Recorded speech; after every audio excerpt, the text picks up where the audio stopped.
和平门南边的琉璃厂是京城书画古玩的聚集地，这片地界诞生了中国第一所官办中学，这里拍摄了中国第一部电影。今天我们实地了解一下琉璃厂地区的历史和现状。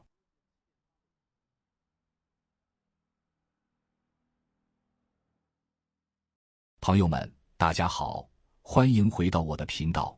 每周我会在这里分享一些古老街巷，给您讲讲他们的历史变迁，带您瞧瞧遗留的历史痕迹。欢迎订阅我的频道。800-900年前，这里是辽南京今中都的东郊，那时候叫海王村。到了元大都时期，官府在这里开设了烧制琉璃瓦的官窑。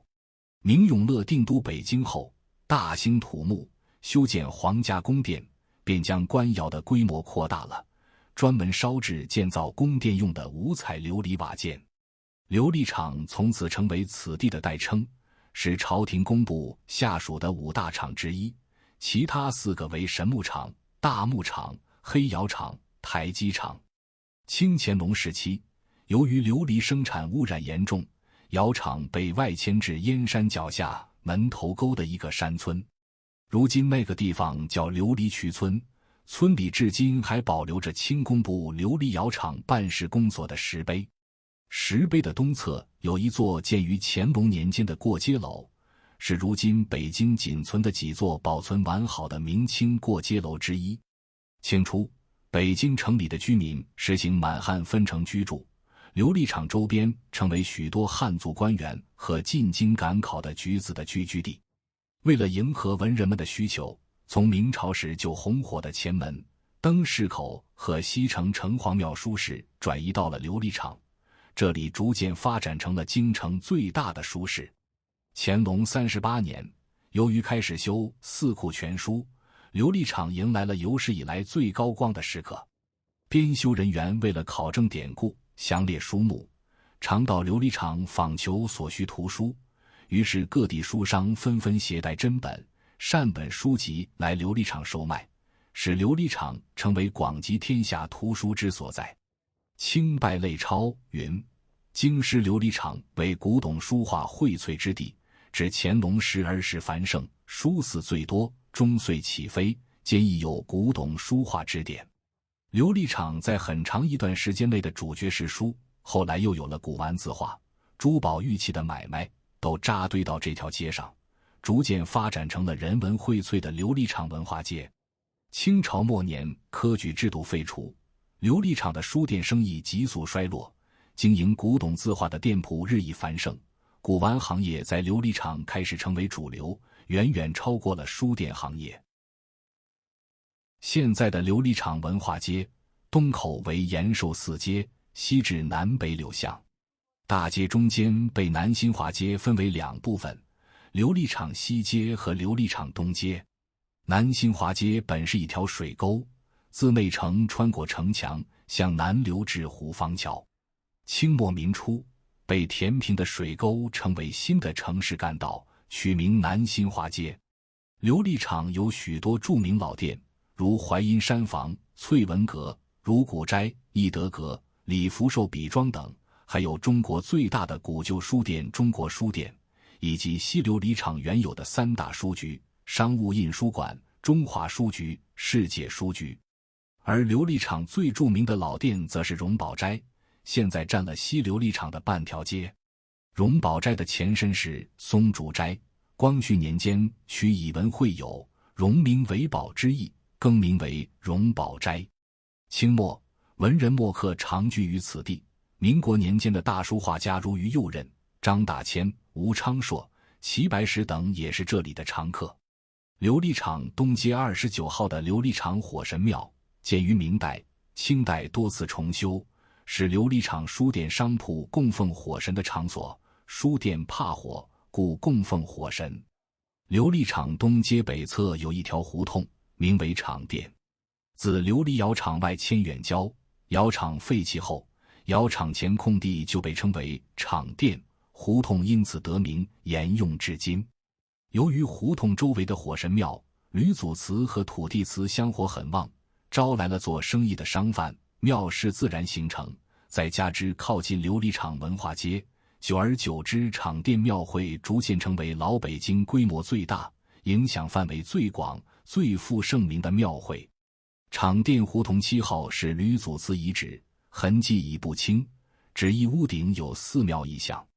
1918年，北平当局正式规定，在每年的旧历正月初1到15，以场店和海王村公园为中心开设庙会，继而成为京城唯一官设春节庙会集市，成为老北京的年俗。全盛时的场店庙会北起和平门，南抵梁家园，西到南北柳巷，东至延寿寺街，摆摊售卖古书文玩字画，就成了这里庙会的最大特色。场店庙会一直举行到上世纪60年代初期，依然红火热闹，直到1964年停办。2001年，场店庙会恢复举办。不过今日之场店早过了其辉煌时期，它只作为一个地名，深深刻进了北京历史。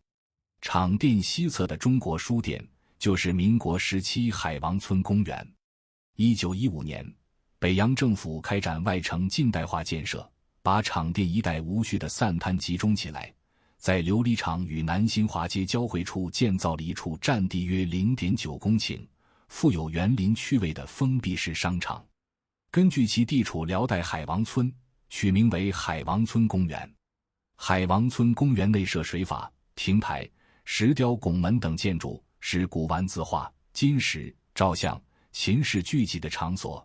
至上世纪30年代，一直是南新华街上最吸引人的一处文化亮点。到50、60年代，还是国内最大的古籍供应地。上世纪90年代彻底改造更新，除了范围依旧外，原状已不复存在。中国书店向北是北京师范大学附属中学。清朝在光绪后期改革教育制度，在1901年建立了武成学堂，北京师大附中的前身，是由清政府批准成立的中国最早的一所官办中学。1902年，京师大学堂师范馆成立，这是中国最早的高等师范学校，校址最初设在景山东马神庙。1904年，师范馆改为优级师范科。1908年，京师大学堂优级师范科改名为京师优级师范学堂，独立办校，校址迁往场店武成学堂。所以人们常说，北师大是先有附中后有大学。民国初年，京师优级师范学堂更名为北京高等师范学校。1923年，北京高师经教育部正式批准改为师范大学。师范大学是在原官窑厂的旧址建立起来的，北墙和西墙即是废窑厂的围墙，东墙在新开辟的南新华街西侧，总占地约13公顷。校园中主要建筑都是仿欧洲古典形式，经过几度兴废，现存有早期建筑3座，后期楼房2座。现存的国立高教图书馆为典型的欧洲古典风格，是师范大学的标志性建筑。由德国、丹麦、美国、瑞士4国设计师联袂设计，梨园红电机，1922年落成，1996年重修。现为北京杏坛美术馆。师范大学迁往北太平庄的新址后，这里曾是和平门中学，现在是北师大附中的西校区。杏坛美术馆南侧紧挨着的是北京第一实验小学，创办于1912年9月5日。前身是国立北京高等师范学校附属小学校。当年创设该校并兼任首任校长的北京高等师范学校校长陈宝全亲自为其拟定了办学目标，吸纳世界最新学理加以试验，为全国小学改进之先导。原来的校址在南新华街东侧的北师大附中内，上世纪60年代迁到此地。周恩来的夫人邓颖超曾在此学校任教，《城南旧事》的作者林海音就读于该校，电影《城南旧事》也是在此取景的。隔着一条胡同，实验一小南侧是西城区实验幼儿园，是清代的土地祠。光绪初年，琉璃厂荣宝斋联合南纸店等在此设立了安平水会，维护琉璃厂一带的消防，后改名安平公所。安平公所除保护当地商户利益外，还承担社会公益慈善活动。刚刚路过的胡同因此得名安平里胡同。这里也是任庆泰1892年开设的北京首家照相馆丰泰照相馆的旧址。1905年，任庆泰从一个德国人手中买了一架二手电影摄影机，在土地祠前为京剧老生谭鑫培拍了一部京剧无声电影《定军山》。《定军山》是中国第一部电影，在中国电影史上占有不可忽视的位置。